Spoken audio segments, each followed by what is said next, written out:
오늘은 추수감사주일입니다.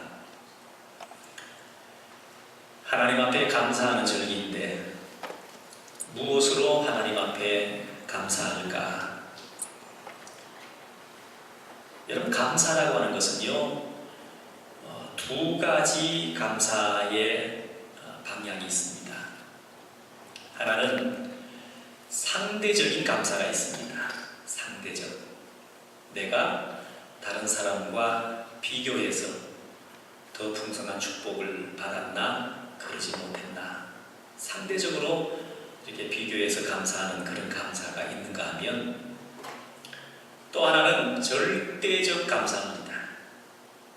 다른 사람과 비교할 것 없이 내 마음 가운데 하나님이 베풀어 주신 은혜로 감사하는 것, 절대적 감사입니다. 자, 상대적인 감사라고 하는 것은 여러분 어떤 비교 개념에서 오는 감사입니다. 옆에 사람하고 나하고 누가 더 풍성한 축복을 받았을까? 그럼 내가 더 풍성한 축복을 받았으면 하나님 앞에 무조건 감사합니다. 그런데 다른 사람보다 내가 더 많은 것을 얻지 못했다고 하면 마음에 뭔가 좀 불편함을 갖고 서겠지요. 여러분, 상대적인 감사도 얼마나 귀한 일인지 모릅니다. 우리의 감사는 어떤 때는 나보다 더 우위에 있는 사람을 보고서 불평할 때가 있는데요, 눈을 한번 아래로 낮춰보시기 바랍니다. 저는 병원 신방을 갔다가 그런 사람을 봤습니다.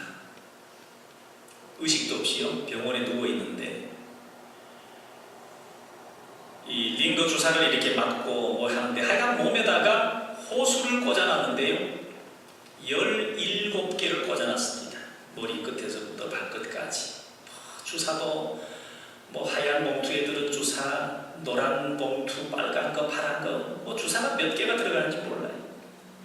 거기다가 소변 줄 거 빼야지요, 뭐 하여간 노폐물 빼는 줄 뭐 해서 17개를 꽂았는데요, 그런데 별로 크게 의식마저도 없습니다. 그 장면을 보면서 이런 생각이 들어요. 하나님, 나는 하나님 앞에 뭔가 의로워서 이렇게 건강하고 저 사람은 하나님 앞에 뭔가 죄인이어서 저런 고통을 당하고 있습니까? 돌아보면 아니잖아요. 그 사람이나 나나 똑같은, 어쩌면 그 사람이 더 정직하고 의롭게 살았을 수도 있을 겁니다. 근데 한 사람은 병원에서 호수를 17개나 먹고 의식 없이 누워있는 사람이 있는가 하면, 나는 건강한 모습으로 오늘 이렇게 활동을 하고 있음이 얼마나 감사한지요.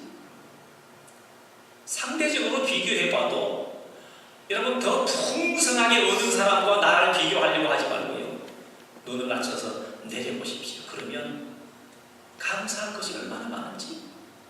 특별히 병원에 가보면 감사할 게 더 많더라고요. 나를 이렇게 오늘도 건강한 모습으로 주의 성전에 마음껏 나올 수 있도록 은혜 베푸심을 감사합니다. 여러분, 상대적인 감사는 이런 거예요. 자, 그런데 절대적인 감사가 있지. 예를 들어서 나를 구원해 주신 하나님의 은총에 대한 감사는 이건 절대적입니다. 하나님이 더 많이 주셨건 적게 주셨건 상관없습니다. 오늘 내가 이 모습 이대로 하나님 앞에 감사할 수 있다고 하는 것, 그래서 우리는 하나님 앞에 감사, 하나님 앞에 영광을 돌리는 것, 이거 귀한 일입니다. 근데 우리는 살면서 늘 불평을 앞세우는 삶이 여러분 얼마나 많은지, 하나님 앞에 그래서 오늘은 감사하는 절기다 라고 세웠는데, 여러분 돌아보면 감사할 조건이 얼마나 많은지 모릅니다. 근데 우리는 감사할 거리는 자꾸 잊어버리고요, 내 눈앞에 펼쳐진 어려운 것만 붙들고 불평하고 원망할 때가 얼마나 많았던가 하는 얘기입니다. 여러분, 특별히 내가 하나님의 자녀가 되고 구원받았다고 하는 이 구원의 은총에 대한 감사는 누구하고 비교할 대상이 아닙니다. 그저 내가 구원받았다고 하는 그 사실 하나만으로도 변할 수 없는 감사의 조건일 것입니다. 그래서 추수감사주일은 절대적 감사를 먼저 회복하라는 것. 감사. 자, 어떤 사람이 늘 불평하고 원망을 하고 사니까 몸에 원치 않는 병이 왔습니다. 사람이 이런 불평하고 원망하면요, 이 기능이 제대로 돌아가지 않습니다. 그러니까 무슨 신경성 무슨 질병도 오고 여러 가지 이제 하여간 질병이 옵니다. 병원에 갔더니 의사가 그렇게 아마 믿는 사람이었다가 보지요. 당신은 감사하고 살아야 됩니다. 뭘 감사할 거리가 있습니까? 있든 없든 감사해라. 하루에 몇 번씩 매일 감사해라. 그 몇 번 있다가 와서 의사가 또 상담을 합니다. 아니 뭐 감사할 거리가 없는데 매일 감사합니다라고 얘기하려고 하니까 이게 참 뭐 없다. 그리고 의사가 노래를 가르쳐 줬답니다. 감사 감사 감사 감사 감사 감사 감사 감사 감사 감사 감사가 이게 맨날 그렇게 하고 살아요.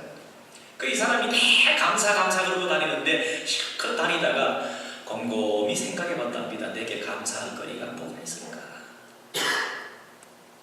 여러분 감사를 찾지 못해서 감사하는 거지 돌아보면요 감사할 거리가 얼마나 많은지 모릅니다. 건강한 것도 감사하고요. 가정에 평안을 주신 것도 감사하고요. 돌아보면 얼마나 감사한 일이 많은지 모릅니다. 그걸 발견하지 못해요.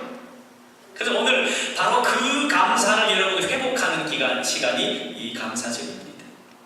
이 사람이 그걸 깨닫고서 정말 감사를 하나씩 깨달아가니까 자신도 모르게 몸이 회복되어져 가고 더 밝게 살 수 있었다 하는 그런 고백이 있었습니다. 여러분 우리가 읽고 있는 이 신구약 성경은 한마디로 보면 약속의 책입니다. 구약 옛 약속, 신약 새 약속. 여러분 그 약속 가운데 많은 약속이 뭐냐 하면 은혜와 복을 주시겠다고 하는 하나님의 약속입니다. 구약성경 신명기 11장 26절 이하에 보면 이렇게 말씀합니다. 내가 오늘 복과 저주를 너희 앞에 두나니 너희가 만일 내가 오늘 너희에게 명하는 너희 하나님 여호와의 명령을 들으면 복이 될 것이요 너희가 만일 내가 오늘 너희에게 명하는 도에서 돌이켜 떠나 너희 하나님 여호와의 명령을 듣지 아니하고 본래 알지 못하던 다른 신들을 따르면 저주를 받으리라. 여러분 이것이 하나님의 약속입니다. 이 약속을 지키느냐 지키지 않느냐는 누구에게 달려있느냐? 나에게 달려있다는 거예요. 내가 하기에 따라서 복을 받을 수도 있고 저주를 받을 수도 있다는 거예요. 내가 하기에 따라서. 이번 주간에 어떤 책을 읽다 보니까 이런 얘기를 읽었습니다. 어떤 나환자촌에 봉사하는 분이 이런 얘기를 이렇게 합니다. 여러분 나환자촌에 가보셨나요? 모든 이 이목구비를 비롯해서 몸들이요 막 이렇게 뒤틀려지고 썩어가는 그런 사람들 많이 있습니다. 아버지는 나환자로 눈, 코, 입, 손 다 발까지 다 망가져 있지만 거기에 태어난 자녀들이 그 어려운 여건을 딛고서 뛰어넘어서 열심히 공부해가지고 사회에서 성공한 사람들이 얘기를 합니다.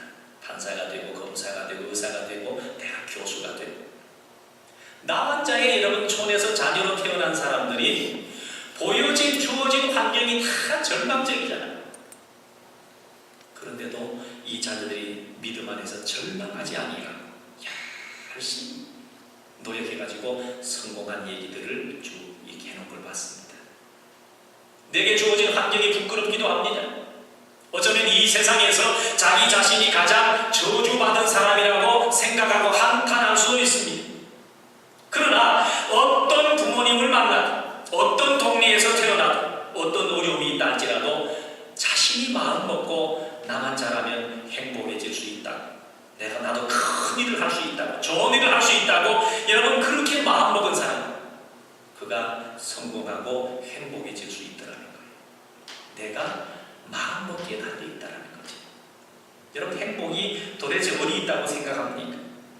그 행복은 세상 어디에도 없습니다.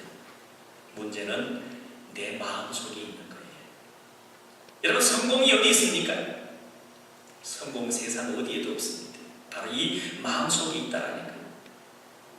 그러나 반대로 실패하는 것도 어디 있습니까? 바로 이 마음에 달려있다는 거예요.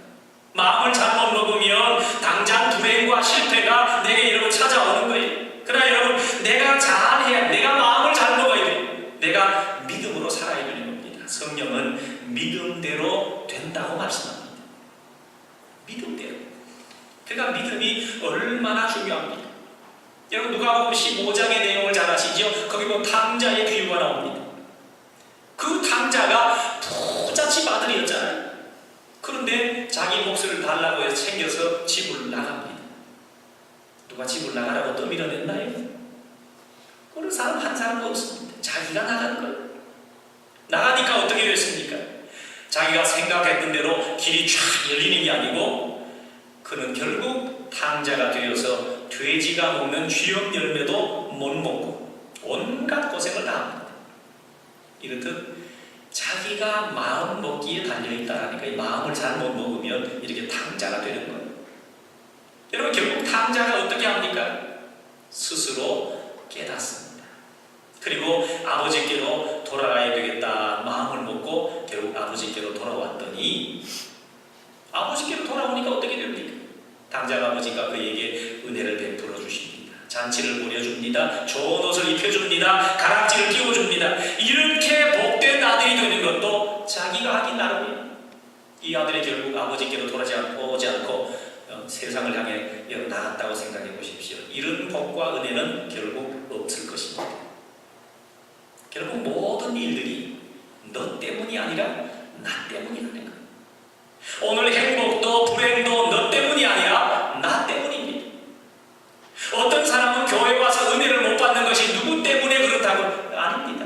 나 때문에, 자기 자신 때문에 그런 겁니다. 자기 때문에 은혜를 받지 못하는 거예요. 우리 가정은 다른 가정처럼 화목하지 못하다고요? 왜 그럴까요? 나 때문에 그런 거예요. 사람들은 다른 사람에게 탓을 돌려봅니다. 아이고, 우리 남편 때문에 가정이 행복하지 못하다. 우리 와이프 때문에 행복하지 못하다. 그런 생각하는데 그렇지 않습니다. 자기 때문에. 여러분, 오늘 나는 잘하려고 하는데 저 사람 때문에 그렇게 안 된다고 여러분 하면 정말 하나님의 평강이 이 속에 머무를 수가 없는 거예요. 찬송 가사 가운데 이런 찬송이 있지요.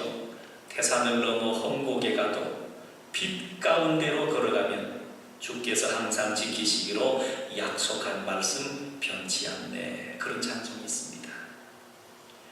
내가 태산을 넘어 험곡에 가는 인생이 된다고 할지라도 내가 빛 가운데로 걸어가기만 하면 주님께서 항상 나를 지켜주신다는 거예요. 그러니까 내가 믿음으로 산다고 하는 것이 얼마나 귀한 일인지 모릅니다. 그러니까 내가 하기에 달려있다는 거예요. 그래서 우리는 원망하면 안 됩니다. 여러분, 물이 없으면 샘을 파야 되는 거죠. 그러면 하나님께서 분명히 우리에게 새로운 물을 주실 겁니다. 구약 성경에 나타난 아브라함의 아들 이삭을 보십시오. 샘을 파는데 적들이 와서 빼앗습니다. 그냥 주고 또 가서 팝니다. 그러니까 그 이삭의 삶이 얼마나 화목한지 모릅니다. 그런데 만약에 이 세상이 썩었다고 그러고 여러분 그러면요, 정말 예수님이 말씀하신 것처럼 내가 소금이 되면 되는데 그렇지 못하고 세상을 향해 불평하는 그런 삶을 살게 되는 것 가끔 봅니다. 자, 오늘 말씀을 보면 시편 16편을 노래한 사람이 다윗입니다. 다윗은 이 땅에 살다간 사람 가운데 어쩌면 가장 행복하고 가장 부유한 삶을 누렸던 사람 중에 한 사람일 겁니다. 자, 그것은 다윗이 잘했기 때문입니다. 오늘 다윗은 본문에 이렇게 고백을 합니다. 내게 줄로 지어준 구역은 아름다운 곳에 있으며 나의 기업이 실로 아름답도다. 여러분, 하나님께서 주신 은혜를 감사하게 기쁘게 받아들였더니 다윗의 삶에 여러분 길이 열린 거예요. 다윗은 여러분 그것을 아름답게만 보았습니다. 그랬더니 아름답게 보는 것만큼 아름다운 일이 생겼고요, 감사하는 것만큼 감사한 일이 생겼다라는 거예요. 이게 성령이 약속한 진리입니다. 여러분 잘 아시는 대로 다윗에게 있어서 평생 좋은 일만 있었던 게 아니잖아요. 다윗만큼 기구한 인생도 여러분 드뭅니다. 다윗은 한때 가난한 목동이었다라는 거예요. 근데 목동은 그야말로 가난한 사람, 가장 천한 사람이 갖는 직업입니다. 그러나 다윗은 양치는 일을요 천하다 생각하지 않았습니다. 아름다운 일로 여겼습니다. 감사하게 생각했습니다. 목동을 하면서 그는 항상 하나님 앞에 찬송을 드렸던 사람입니다. 여호와는 나의 목자시니 내가 부족함이 없으리로다. 그가 나를 푸른 초장에 누이시며 쉴 만한 물가로 인도하시는도다. 그랬더니 목동 생활이요 다윗에게는 천국 생활로 변하더라는 거예요. 여러분, 천국이 어디 있습니까? 여기입니까? 천국은 바로 이 마음 가운데 있습니다. 지옥은 어디 있습니까? 여기가 지옥입니까? 지옥도 여기 마음속에 달려있는 거예요. 자, 그리고 다윗은 사울 왕의 추격을 받아서 지금 사느냐 죽느냐 생사를 넘나드는 13년의 도피 생활을 했습니다. 13년. 그러나 다윗은 어느 한 곳을 봐도 낙심하지 않습니다. 여러분, 시편 가운데 가장 아름다운 찬양들은요 모두 다 다윗이 지은 찬송인데 그게 언제 지어졌느냐? 거기 보니까 사울 왕에게 쫓겨다니던 시절에 지었던 시편입니다. 쫓겨다니는데, 불안한데, 곧 죽을지도 모르는데, 그럼에도 하나님 앞에 찬송을 드리는 다윗의 모습은요 그 속에 하나님의 은혜가 있었기 때문입니다. 그러니까 여러분, 사람이 어디에 살든지 그 나름대로의 아름다움이 있다는 것 잊지 마십시오. 이민생활 힘들다고요? 고국인 한국 땅에 돌아가면 안 힘듭니까? 거기 힘들다고 해서 여기 왔잖아. 근데 여기 와서도 못 살겠다고, 힘들다고, 외롭다고, 뭐가 이렇게 어렵냐고. 그런 걸 보려고 하지 말고요 그 속에 있는 하나님이 주신 아름다움을 바라보십시오. 그러면요 하나님 앞에 감사할 수 있습니다. 하나님 앞에 그러면 영광을 돌릴 수 있습니다. 다윗은 그렇게 목동으로 쫓김 다 받는 그런 삶을 살면서도 하나님 앞에 감사의 생활을 잊지 않았다는 거예요. 어떤 상황 속에서도 찬송하니까 인생에 노래할 만한 일이 생기게 되더라는 거예요. 여러분 한번 보십시오. 우리 인생은요 꼭 꼬리를 물어요. 내가 감사할 일이 여러분 하나님 앞에 감사하고 나면요 그 한 번으로 끝나는 게 아니라 또 감사할 일거리가 생겨나요. 신기합니다. 감사하고 나면 또 감사의 거리가 생겨나요. 근데요 불평을 하고 나면 한 번 불평하고 그걸로 끝나는 게 아니라 불평하고 나면 또 불평거리가 또 꼬리를 봅니다. 그래서 이걸 뭐라고 하냐면 악은 악순환이 되고요 선은 선순환이 됩니다. 그러니까 다윗은 감사하고 나니 또 감사의 조건이 생기고, 근데 옆에서 보면 저게 무슨 감사거리야 목동하면서, 저게 무슨 감사거리야 사울에게 쫓겨다니면서. 그런데 다윗은 그러지 않았습니다. 그 힘들고 어려운 여건 속에서도 하나님의 은혜를 본 거예요. 감사를 본 겁니다. 하나님의 손길을 본 겁니다. 그걸 보지 못하는 사람은 앞에 있는 환경만 보고 원망할 수밖에 없지요. 여러분, 목동일 때는 목동으로 아름다운 것이고, 왕이 되어서는 그 왕으로서 또 아름다운 것입니다. 목사는 목사로서 아름다운 것이고, 집사는 집사로 아름다운 것이고, 권사는 권사로 아름다운 것입니다. 우리 교회 성도들을 저는 바라보면 얼마나 아름다운지 모르겠습니다. 하물며 나 자신은 말할 것도 없지요. 주님께서 우리에게 허락하신 모든 것들은 아름다운 겁니다. 이와 같은 마음을 우리가 가져야 된다라니. 여러분, 하나님의 은혜와 복을 우리에게 줄로 재어 주신다고 말씀합니다.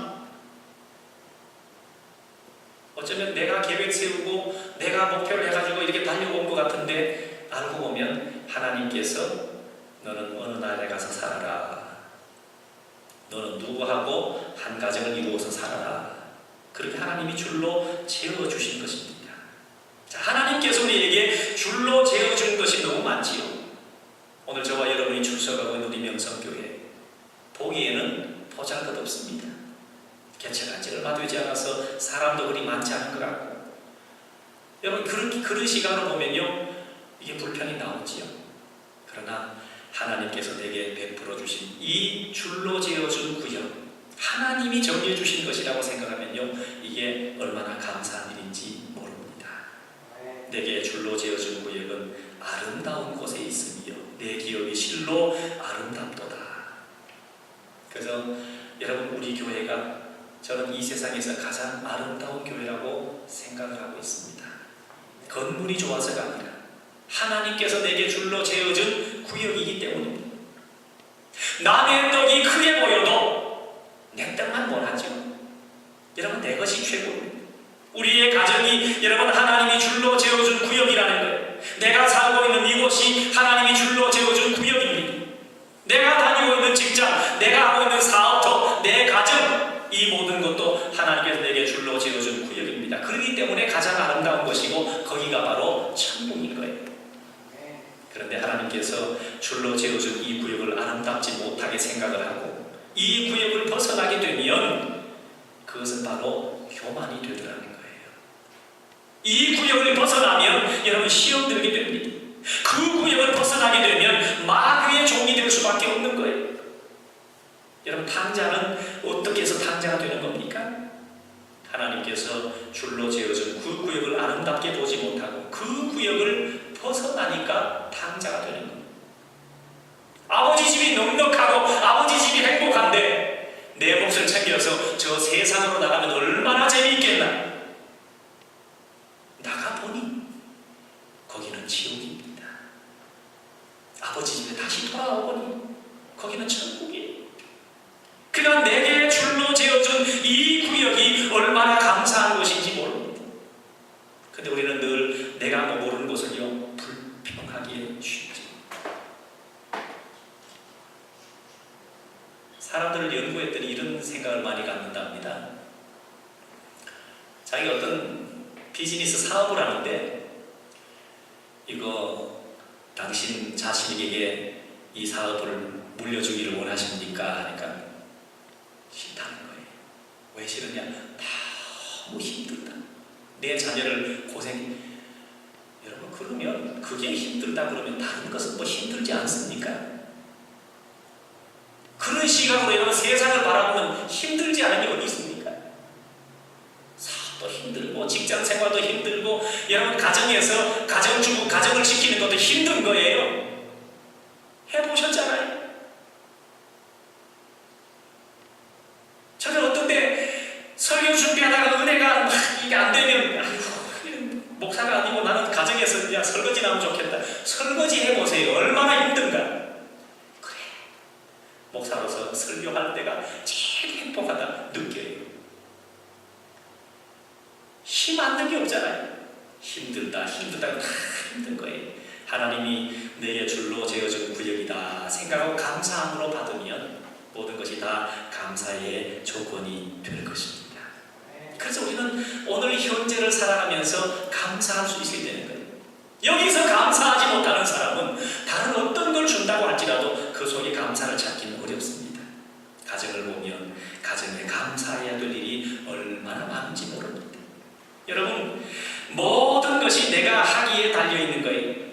하나님께서 아무리 사랑의 하나님이라 하실지라도 돌아오지 않는 자식을 어떻게 용서할 수 있습니까? 우리 주님이 아무리 십자가에 달려 죽으셨다고 할지라도 믿지 않는 사람을 어떻게 구원하실 수 있겠습니까? 아무리 하나님께서 만복의 근원이라 하실지라도 복을 받을 그릇이 없는 사람에게 어떻게 복을 부어주실 수가 있겠냐라는 거예요. 아무리 하나님이 긍휼의 하나님이라 할지라도 애통이 하지 않는 자에게 어떻게 위로할 수 있으며 아무리 응답해 주시는 좋은 하나님이라 할지라도 기도하지 않는 자에게 어떻게 응답하실 수 있겠느냐라는 거예요. 여러분, 모든 것이 내가 하기 나름입니다.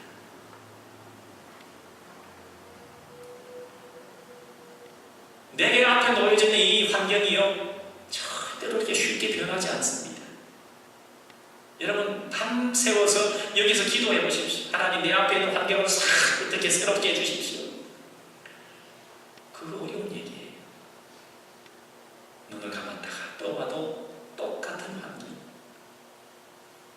눈을 가만 딱 떠봐도 똑같은 집안식. 남자분들 눈을 막 금식 처리하면서 내 와이프를 세계의 가장 이쁜 미인으로 만들어 주시옵소서. 눈을 떠보십시오. 똑같은 그 사람입니다. 그러니까 문제는 이 마음이지. 여러분의 살고 있는 장막 어떻습니까? 아이고, 나도 참 좋은 이 남쪽에 좋은 넓은 주택에 한번 살아봤으면 한이 없게. 아닙니다. 여행 가시죠? 일주일 여행을 쫙 들고 여행 갈 때 얼마나 부푸른 마음 가져갑니까? 이번 여행 가서 뭣도 하고 뭣도 하고 참 부푸른 마음 갔다가 여행을 다 마치고 집으로 돌아와서 하는 얘기가 있습니다. 뭐라 그래요? 우리 집이 제일 편하다. 그 마음 부풀어서 여행 갔는데 다 돌고서는 우리 집이 제일 편해요. 그렇죠. 왜? 여행 가기 전에는요, 아이고 내 집이 고리타분하고 뭔가 힘들고 어렵고 단 가서 착했으면 좋겠. 그거 가보십시오. 돌아보면요 힘들어요. 다시 돌아와서 여러분 집이 달라진 것 아닙니다. 똑같은 집인데 우리 집이 제일 편하다. 마음이 달라지는 거예요. 그래서 여러분 우리가 마음만 달라지는 게 아니라 이 마음이 달라짐으로 생각이 달라지고요. 그 생각이 달라지는 여러분 그런 사실을 우리는 믿음이라고 그러는데 믿음 보십시오. 예수님께 수많은 병자들이 찾아옵니다. 다 힘들고 어려워 고통스럽습니다. 근데 와서 간절한 그 믿음 가지고 주님 앞에 찾아온 자들에게 주님께서 뭐라고 합니까? 네 믿음대로 될지어다. 다 나았습니다. 믿음대로. 근데 이 속에 여러분 불평과 원망으로 가득 찬 사람이 그런 하나님의 은혜를 누리기가 어렵잖아요. 믿음대로 될지어다. 그래서 우리는 늘 선한 마음 가지고 긍정적인 생각을 가지고 정말 하나님을 향한 간절한 믿음을 소유하고 있으면 하나님께서 내게 은혜를 베풀어 주시는데 똑같은 환경에 살면서도 천국 같은 삶을 누리게 하실 것입니다. 여러분 오늘 이 감사주일에 정말 하나님께서 내게 줄로 재어준 이 구역을 생각하시면서 그 아름다운 감사를 매일매일 회복해 가시기 바랍니다. 그리고 주님을 찬양할 수 있기 바랍니다. 다윗은요 이 시편을 많은 부분을 우리가 읽어보면 하나님 앞에 그 감사를 회복해 가는데 감사하다 그러고 끝나지 않고요 그 감사를 하나님 앞에 찬양과 영광을 돌렸습니다. 여러분 감사를 그렇게 하나님 앞에 영광을 돌리는 일이 중요한 거예요. 이처럼 천국과 같은 아름다운 은혜와 복이 오늘 저와 여러분의 삶 가운데 넘치게 되시기를 주님의 이름으로 축원합니다.